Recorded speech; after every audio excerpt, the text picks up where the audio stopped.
Renovando a mente com Provérbios 16. Provérbios 16 nos fala sobre dois temas principais. O primeiro é sobre fazermos os nossos planos em Deus. Se colocamos os nossos planos nas mãos de Deus, Ele nos abençoa poderosamente. E o segundo tema é sobre soberba e altivez. Nós vamos ler nos próximos versículos que Provérbios 16 fala que a soberba precede a ruína e a altivez antecede a queda. Vamos à leitura. Versículo 1. Do homem são as preparações do coração, mas do Senhor a resposta da boca. Muitas vezes nós preparamos projetos e dizemos: vamos fazer isso e isso e isso. E de repente não conseguimos fazer, porque fizemos as nossas preparações, mas não consultamos primeiramente ao Senhor. Por isso que o versículo 1 fala que os homens preparam muitas coisas, mas é do Senhor que vem o sim, o não, o espera. É do Senhor que vem a resposta da boca. Nem tudo o que você quer fazer agrada ao Senhor. Às vezes, você pensa que é bom realizar alguma coisa, mas no final, isso pode ser ruim para você. Portanto, coloque as suas preparações em oração diante do Senhor. Verso 2: Todos os caminhos do homem são limpos aos seus olhos, mas o Senhor pesa os espíritos. É exatamente o que nós dissemos. Você pensa que tudo o que você está fazendo é limpo e é bom, mas o Senhor pesa os espíritos. Quando o Senhor pesa os espíritos, isso nos fala a respeito da motivação.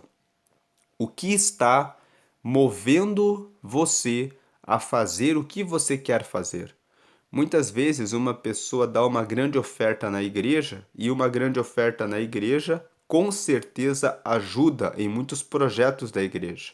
Mas se a pessoa faz essa oferta com o desejo de se exibir para mostrar que ele tem boa condição econômica, por exemplo, o Senhor olhará, pesará esse espírito, e essa oferta no campo espiritual para essa pessoa terá pouco valor.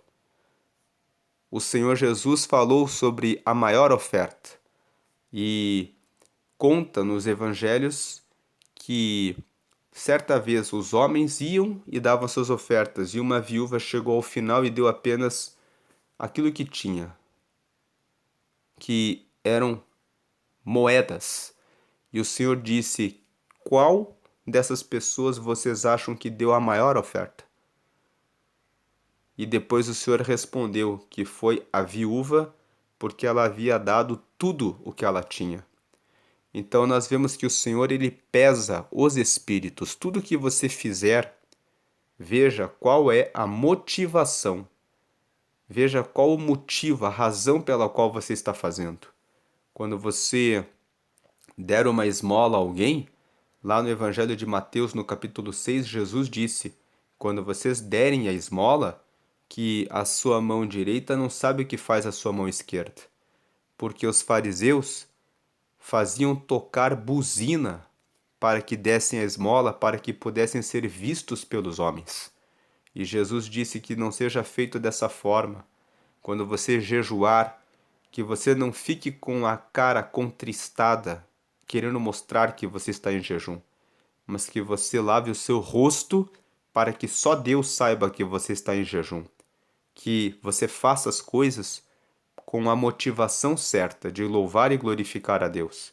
E que se você está numa situação de namoro ou noivado, que você esteja com uma intenção honesta. Estamos vivendo tempos em que muitas pessoas começam o namoro e o noivado com alguém visando um interesse que escondem. É porque aquela pessoa ocupa um certo cargo, é porque aquela pessoa faz parte de tal família, é porque aquela pessoa pode me dar isso ou aquilo de vantagem, que o namoro e o seu noivado sejam um namoro e um noivado em que você realmente deseja constituir uma família para a glória do Senhor. Versículo 3: Confia ao Senhor as tuas obras, e teus pensamentos serão estabelecidos. Então, é um versículo que fala sobre os teus projetos. Tem uma versão que diz assim: Confia ao Senhor os teus planos, e os teus pensamentos serão estabelecidos. Quando você coloca os seus planos, os seus projetos nas mãos de Deus, Deus coloca os pensamentos daquilo que você precisa fazer, os passos que precisam ser dados para que você consiga ser bem-sucedido. E se falta alguma coisa a você, o próprio Deus coloca pessoas no seu caminho que possam te trazer o caminho certo para que você prospere quando você põe os seus planos e projetos nas mãos dele. Verso 4: O Senhor fez todas as coisas para os seus próprios fins e até ao ímpio para o dia do mal. O Senhor cria tudo com um propósito, e os ímpios, aqueles que praticam o mal, eles têm também o lugar para onde irão, que é o inferno. Haverá um dia em que o Senhor voltará e colocará um fim na história, porque isso está revelado no texto de Apocalipse e a palavra de Deus é verdadeira. Jesus disse no Evangelho de Mateus, no capítulo 24, que nos últimos dias haveria um esfriamento do amor das pessoas. E é o que nós temos visto. Pessoas que têm esfriado no seu amor. E também outro sinal que Deus usou o apóstolo Paulo para dizer que era chegado o tempo do fim é que haveria muita apostasia. Os homens seriam egoístas, amantes de si mesmos e abandonariam a Deus e não teriam amor ao próximo. Todos esses dois sinais, o esfriamento do amor das pessoas e a apostasia, têm crescido. Temos visto muitos escândalos entre pastores, pastores que são muito grandes, que no passado fizeram muitas obras para Deus com sinceridade, que hoje divulgam conteúdos falando muito sobre política, sobre dinheiro, sobre coisas que nos fazem pensar: será que esse homem ainda é um pastor? Paulo disse: aquele que está de pé, cuide para que não caia. Nós precisamos sempre estar com a nossa vida em Deus, porque o Senhor fez, lendo aqui o versículo 4 no topo de novo, o Senhor fez todas as coisas para os seus próprios fins. Ele nos fez para louvar e glorificar a Ele, como diz em Eclesiastes no capítulo 12. Nós fomos feitos para glorificar ao Senhor, mas temos livre-arbítrio. E se decidirmos pelo caminho da impiedade, também teremos o nosso destino, porque o Senhor criou todas as coisas e tudo tem um fim.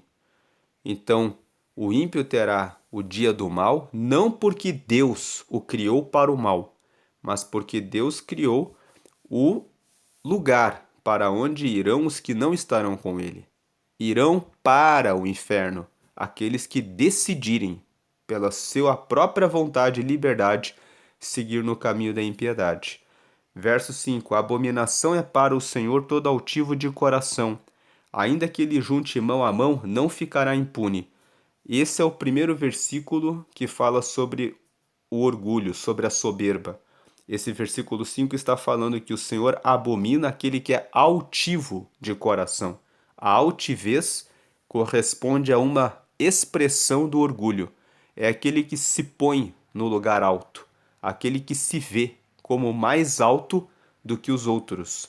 Ele acha que pode fazer tudo pela sua própria força, pela sua própria sabedoria, que ele não precisa de Deus, que ele não precisa de ninguém, que ele não precisa de conselhos, e aquele que age dessa forma é abominável, porque o Senhor é o Criador dos céus e da terra.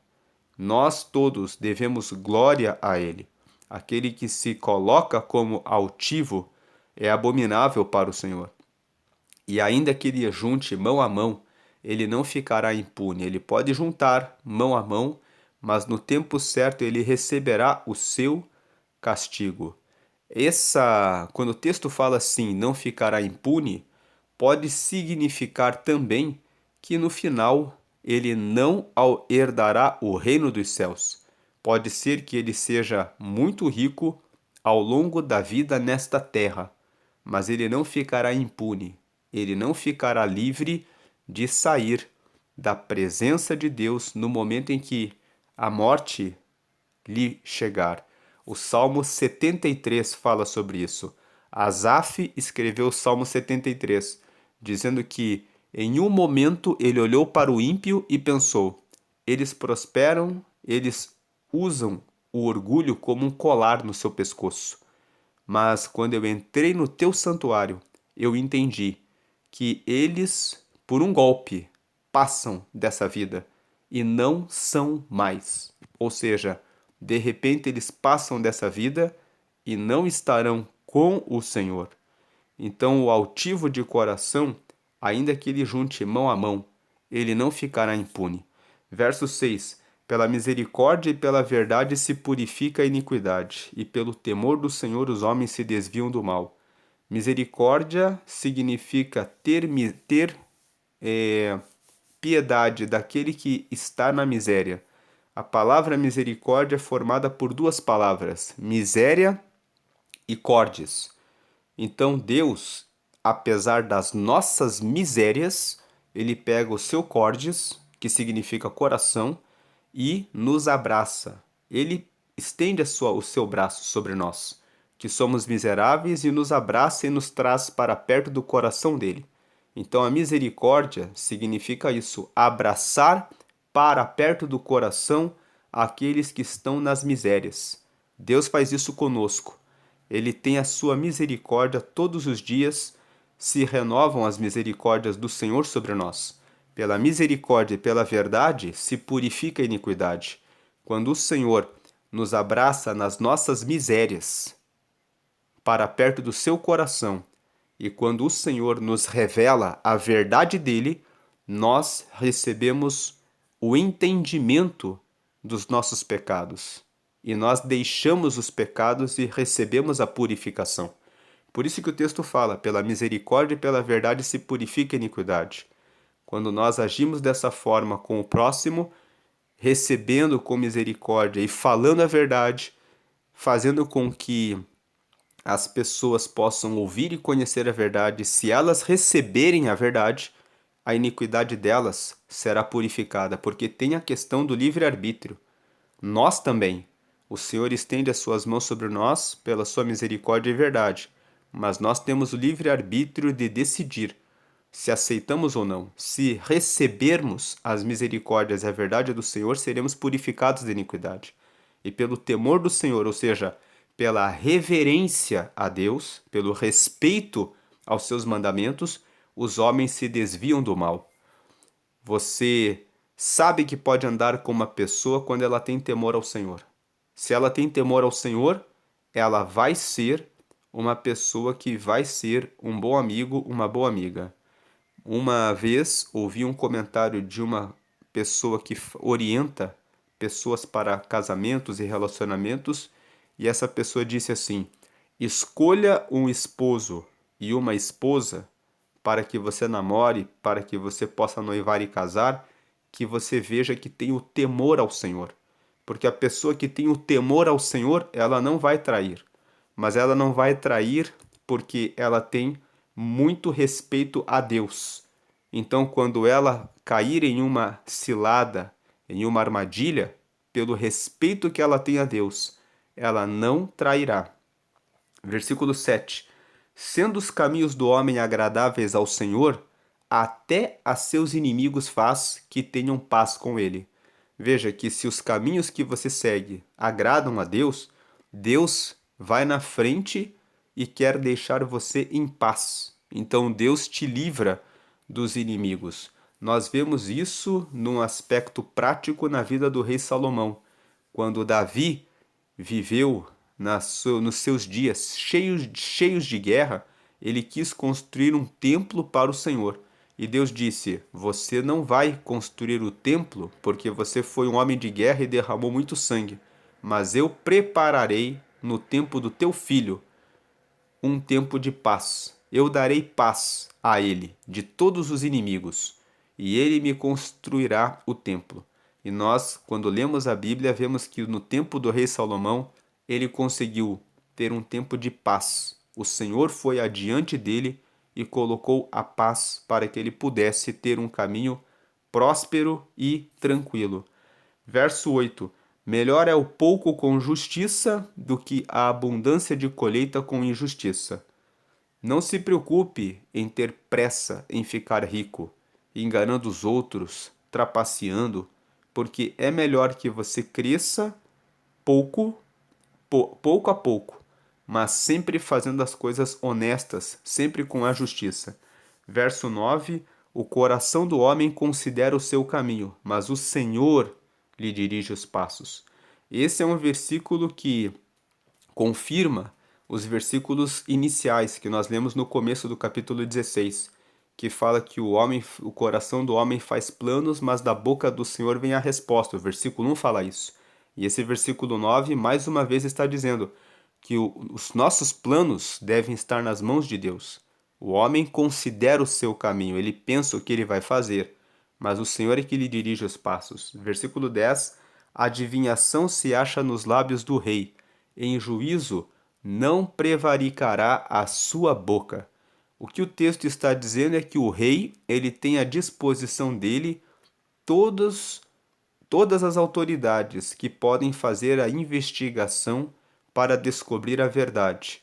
Muitas vezes, nós pensamos que vamos enganar, trapacear, corromper, mentir e que ninguém descobrirá. E de repente, quando caímos em um processo onde precisamos dar conta e responder por aquilo que nós fizemos de mal em relação a alguém, de repente somos surpreendidos que está lá uma decisão do juiz que de repente os investigadores descobrem tudo aquilo que nós fizemos. E nós muitas vezes pensamos, como que eles adivinharam? Como que eles descobriram o que eu fiz? O que o versículo 10 está dizendo é que nós precisamos prestar atenção em tudo que nós fazemos, porque o texto fala dos lábios do rei, mas o rei aqui significa autoridade. Então esse rei pode simbolizar o juiz. Na época do rei Salomão, era ele que fazia o julgamento das causas. O próprio rei governava e também realizava os julgamentos. Então o versículo 10 está dizendo: adivinhação se acha nos lábios do rei. Em juízo não prevaricará a sua boca. Prevaricar significa não fazer o que tem que ser feito. Então aqui o versículo 10 está dizendo que quando o rei estiver no juízo, no julgamento, ele não prevaricará, ou seja, ele não vai ficar sem fazer o que tem que ser feito. Se ele tiver que aplicar uma penalidade, ele vai aplicar. Ele não vai prevaricar. A sua boca não prevaricará. O que o versículo 10 está dizendo é: faça as coisas sempre de maneira certa, porque se você cair em um julgamento, de repente no julgamento vão descobrir, vão adivinhar tudo aquilo que você fez, tudo vai ser investigado. Versículo 11: O peso e a balança justa são do Senhor, obra sua são todas as pedras da bolsa. O que o texto está dizendo é que Deus, ele conta. Se você pegar 5, 6 ou 10 pedras e colocar no seu bolso, Deus ele sabe tudo o que você carrega na sua bolsa. Então, ele sabe exatamente como ele faz o peso e a balança no momento de um momento que precisa julgar aquilo que você faz. Você vai ser julgado. O Senhor vai te pesar na balança. O Senhor vai colocar dentro, né, sobre a balança aquilo que as suas obras. E o peso e a balança do Senhor são justos. Obras suas são todas as pedras da bolsa. Tudo que você quiser esconder na sua bolsa, ele sabe que está ali. Foi ele que criou todas as coisas. Ele sabe exatamente o que você está fazendo. Versículo 12: Abominação é para os reis o praticarem a impiedade, porque com justiça se estabelece o trono. O versículo 12 está dizendo: se você ocupa um cargo de líder, reis aqui fala de autoridade. Se você é supervisor, coordenador, líder, se você é o pai, se você é a mãe, dentro da sua casa, você ocupa um reinado. Você está governando sobre alguma coisa. E é uma abominação que você pratique a impiedade, porque é com justiça que se estabelece o trono, é com justiça que você vai reinar como pai na sua casa, como mãe na sua casa, como supervisor, coordenador, chefe, empresário, como o líder da escola dominical, como pastor. É com justiça que você se estabelece no trono, nesse trono que Deus deu a você. O trono não é para a tua glória, é para que você cuide de pessoas. Até quando um rei, um presidente, um imperador, ele assume um trono, ele está ali para realizar um governo. E você deve fazer isso com justiça, porque é com justiça que se estabelece o trono. Versículo 13: os lábios de justiça são o contentamento dos reis, e eles amarão o que fala coisas retas. Então, se você fala aquilo que é reto, você trará alegria para o seu chefe, para o seu supervisor, para o seu coordenador, para o seu colaborador, para as pessoas que estão à sua volta. 14. O furor do rei é como um mensageiro da morte, mas o homem sábio o apaziguará.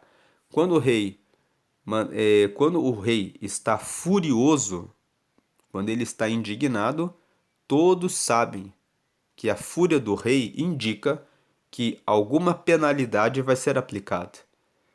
Nós lemos no texto do livro de Esther que quando o rei ficou sabendo que Amã criou uma forca para matar Mordecai e para matar os judeus, ele ficou enfurecido, porque quando ele ficou sabendo que a rainha Esther fazia parte do povo dos hebreus, e ele entendeu que Amã queria matar os hebreus, ele ordenou que Amã fosse enforcado.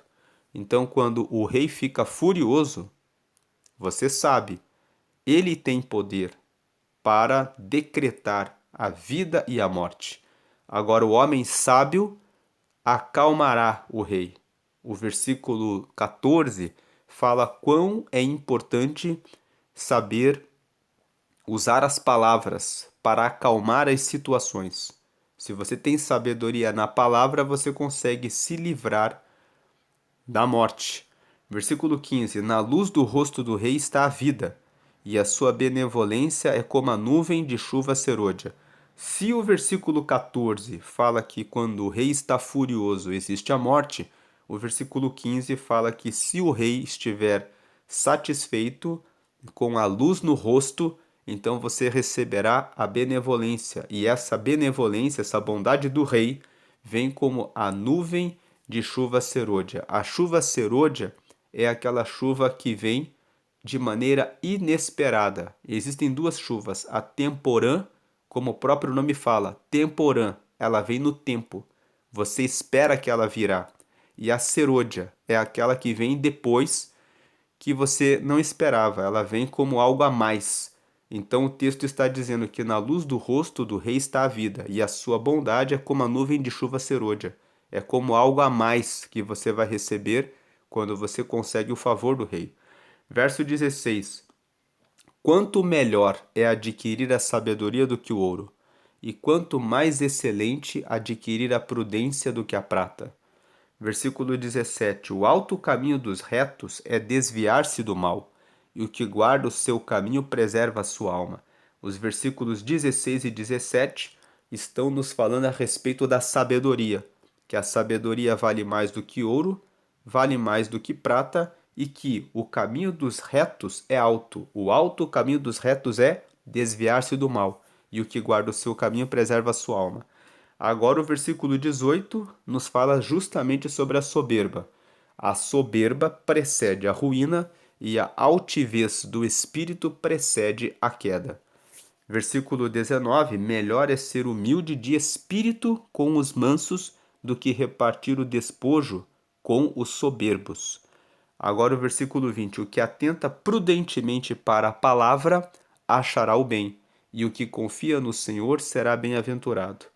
Preste atenção no que você fala, confie no Senhor. Essa segunda parte do versículo 20: o que confia no Senhor será bem-aventurado. É uma reafirmação de você confiar os seus projetos no Senhor, porque assim você será feliz nos seus caminhos. 21. O sábio de coração será chamado prudente, e a doçura dos lábios aumentará o ensino.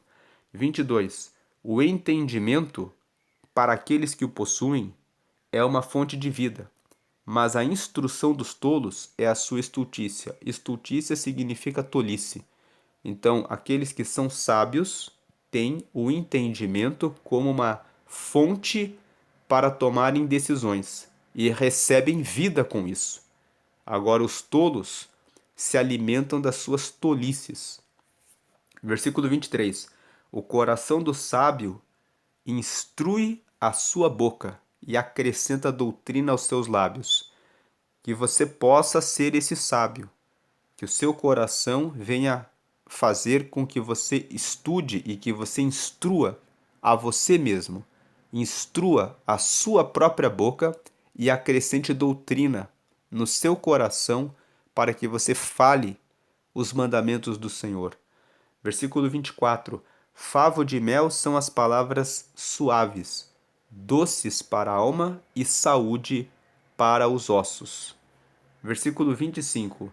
Há caminho que parece direito ao homem, mas o seu fim são os caminhos da morte.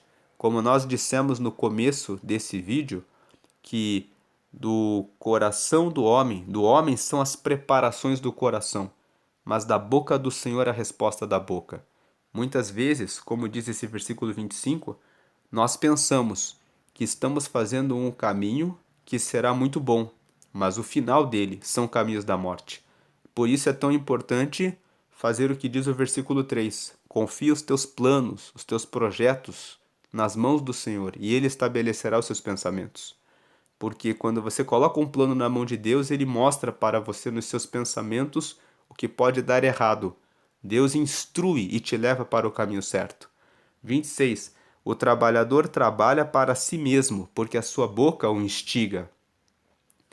Versículo 26 fala que quem é trabalhador vai viver a vida inteira trabalhando, porque ele só trabalha para ter o que comer.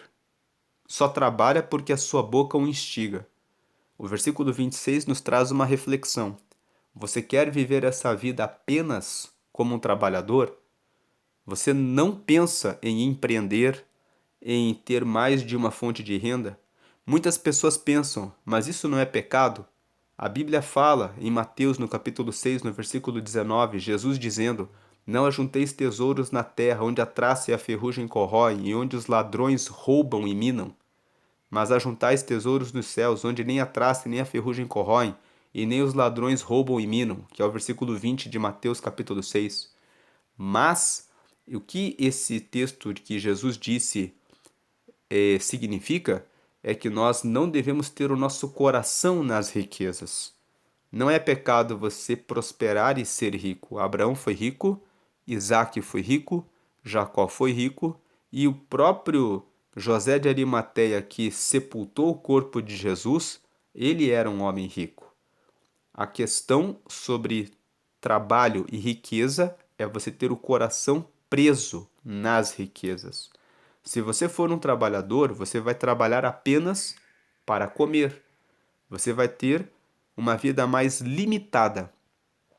Então você pode prosperar e deve prosperar, porque tendo seus planos em Deus, você pode ofertar mais, dizimar mais, ajudar na obra social, envio de missionários, e você pode fazer tudo isso tendo a alegria de ter o seu próprio negócio, de ter a sua empresa, de ter um crescimento na sua vida, no seu relacionamento com Deus e na sua vida profissional, abençoando a sua família, tendo não só o que é necessário para comer, mas tendo também uma boa casa, um bom veículo e dando glória a Deus, reconhecendo que essas coisas são do Senhor, para a alegria dos seus filhos. Verso 27, o homem vão cava o mal. Antes de ir para o 27, Eclesiastes capítulo 11, versículo 1, fala assim: lança o teu pão sobre muitas águas, e depois de muitos dias o acharás. O pão fala a respeito daquilo que fala sobre o nosso trabalho. Nós trabalhamos para ganhar o nosso pão. Lança o teu pão sobre muitas águas, e depois de muitos dias o acharás. Ou seja, lança o teu trabalho em várias fontes, em várias linhas de frente, e depois de muitos dias você vai prosperar e você vai receber um pão que é maior, ou seja, você vai ter um salário, um ganho maior, porque você fez esse investimento, você fez essa aplicação. Verso 27, o homem vão cava o mal, e nos seus lábios se acha como que um fogo ardente. Então o homem que é vão, que não tem valor, ele prepara o mal. E a boca do homem vão fala coisas que queimam, que trazem contenda. Quando ele fala que a boca dele traz um fogo ardente, é aquela pessoa que cria confusão entre as pessoas. 28. O homem perverso levanta a contenda, e o difamador separa os maiores amigos. Veja que o 27 fala que o homem vão tem os lábios como fogo ardente, o 28 completa a ideia. O 28 e 29 completa essa ideia. O 28, o homem perverso levanta a contenda, e o difamador separa os maiores amigos. Difamador é aquele que difama, que queima a fama do outro. 29, o homem violento persuade o seu companheiro e guia-o por caminho que não é bom. Persuadir é o mesmo que convencer. É aquele que convida. Vamos praticar um assalto. Vamos lá para o bar. Você não precisa se preocupar tanto com a sua esposa. Vamos cuidar aqui de nos reunirmos para beber, para fazer outras coisas. 30. Fecha os olhos para imaginar perversidades, mordendo os lábios, efetua o mal. Aqui o versículo 30 está falando a respeito do mal, né? Ele começa a falar do homem vão, aqui tem uma sequência aqui. O 27, 28, 29 e 30 são 4 versículos que estão falando a respeito daqueles que são maus. Então, lendo eles 4 juntos, o homem vão cava o mal e nos seus lábios se acha como que um fogo ardente. 28. O homem perverso levanta a contenda e o difamador separa os maiores amigos. 29. O homem violento persuade o seu companheiro e guia-o por caminho não bom. 30. Ele fecha os olhos para imaginar perversidades. Quando ele morde os lábios, ele efetua o mal. Versículo 31. Coroa de honra são as cãs, achando-se elas no caminho da justiça. As cãs são as marcas da velhice. O que o versículo 31 está dizendo é que se uma pessoa sempre anda na presença, no caminho da justiça, ela vai receber uma coroa de honra quando ela for uma pessoa idosa. As pessoas vão olhar para a pessoa idosa e vão dizer: essa pessoa sempre fez as coisas certas. Você vai receber uma coroa de honra. Muitas pessoas pensam assim: não vale a pena eu ser uma pessoa que faz as coisas certas, porque as pessoas que fazem as coisas erradas, muitas vezes temos a impressão de que elas prosperam. Mas a coroa de honra, que o versículo 31 está dizendo aqui, é a coroa de honra que é dada por Deus. As pessoas podem até buscar uma honra terrena, mas será que essa honra que a pessoa conquistou na terra vai levá-la para o reino de Deus? Porque que você guarde os seus caminhos na justiça, porque o Senhor está vendo a sua vida na terra. E quando você estiver mais velho, com as suas cãs, com as marcas do cansaço da vida, o Senhor colocará uma coroa de honra em você. Lá em Apocalipse diz que aquele que vencer receberá a coroa da vida. E essa coroa vem de Deus. Prefira a coroa de honra, mas da honra que vem de Deus. Verso 32. Melhor é o longânimo do que o valente, e o que governa o seu espírito do que o que toma uma cidade. Esse versículo está falando sobre a paciência. Longânimo é uma palavra que vem de duas palavras, longo, ânimo. Quem tem longo ânimo é aquele que é paciente, é aquele que tem domínio próprio, é aquele que modela, que modera as suas palavras e o seu espírito. Melhor é o longânimo do que o valente. Por quê? O valente ele pode tirar uma espada e pode conquistar uma cidade inteira. Mas se o valente não tem controle próprio e domínio próprio, ele pode cometer tolices, e o que governa o seu espírito do que o que toma uma cidade.